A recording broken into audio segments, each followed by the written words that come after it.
темного леса тем более. Пошла я туда с чувством дрожи в коленках и тяжести где-то в области сердца.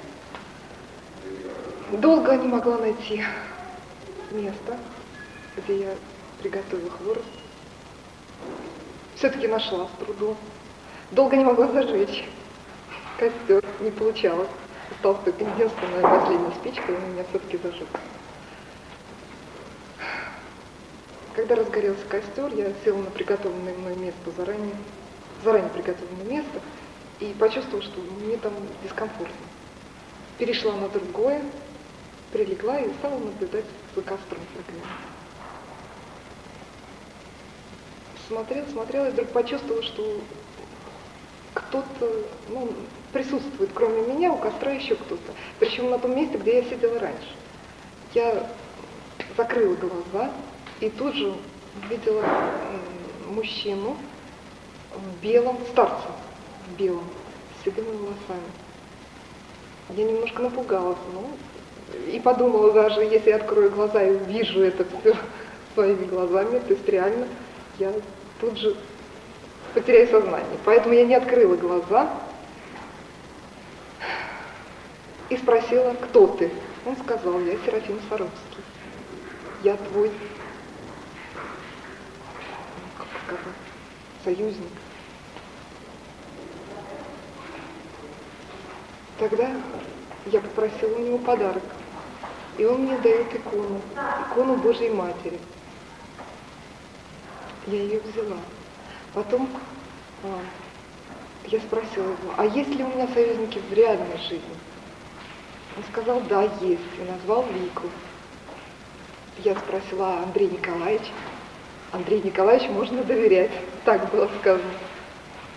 Потом я спросила о том, что вот у меня есть проблемы в личном плане, семейные. Как там будут обстоять дела? Он сказал, что все нормально, не беспокойся, все будет хорошо. Спросила еще о своих там друзьях, как у них и что. Он на все вопросы ответил, на один, правда, не ответил, просто промолчал. Затем я вспомнила, что надо бы пощупать, что это такое, руками. И попросила, что ли, подойти мысленно. Он подошел и нагнулся ко мне так близко, что было очень страшно. По крайней мере, опять затрясло. Хотя при разговоре я уже успокоилась, а вот в этот момент было страшновато. Я его тщательно рассмотрела, лицо.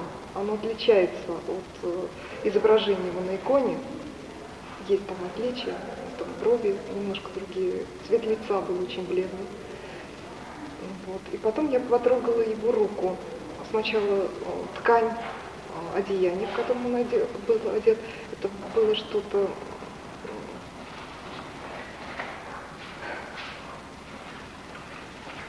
холст, что-то типа холста, грубоватый. Рука была, видимо, с волосяным покрытием немножко, и не холодное, не теплое, а что-то среднее такое. Затем он встал и сказал, что он уже уходит. И сказал так, что никогда не бойся, потому что в такие минуты я всегда рядом. Он ушел, я видела, как он удалялся, скрылся за деревьями. Затем я открыла глаза, уже успокоенная полностью, меня уже не пугали никакие шорохи, шумы. Спокойно встала, стала делать так, чтобы костер уже догорел, разгребать угли. И вдруг появился он вновь, но уже я не закрывала глаза, то есть с открытыми глазами увидела, не как в реальной жизни, но вижу просто и вижу. Он сделал крест, то есть перекрестил меня и сказал, а теперь иди.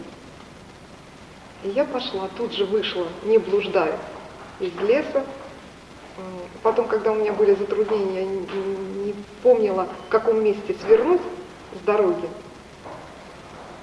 Вдруг почувствовала, что он рядом, и он, в общем-то, проводил меня до корпуса.